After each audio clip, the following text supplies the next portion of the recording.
Okay, so well's plugged, but now all of a sudden there's a jack up or some sort of production platform that's fixed to the bottom of the ocean. Right. How do you get rid of those things? A lot of different methods for a lot of different scales. So it's one thing in, say, the marshes of Louisiana in 7 feet of water.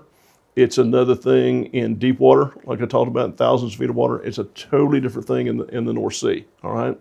So let's just keep it simple and talk about the Gulf of Mexico first. Gulf of America, sorry. Gulf of Mexico. Yeah. Yeah, Gulf Well, of depends America. on what side. Yeah, which side you're on. I work both sides, so depends on who I'm talking to. Yeah. Gulf of America for the moment.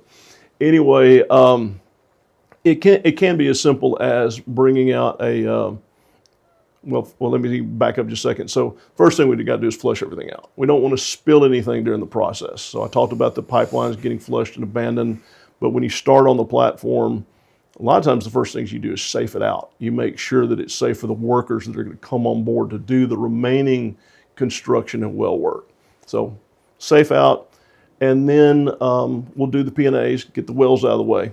And then we go into a construction phase we call platform preparation for removal.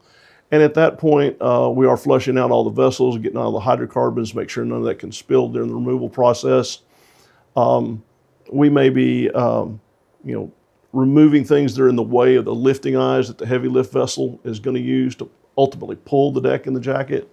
A lot of small steps, but ultimately, during platform prep, you're doing everything you can with a cheap construction crew, minimal equipment, so that when you bring in the big, expensive, heavy lift vessel, it has minimal time on location. And then it actually is the one that may lift off the helideck, lift off the deck, put those on a material barge, weld those down. Tug comes along, picks up the material barge, takes it in for everything to be scrapped, returned to scrap steel.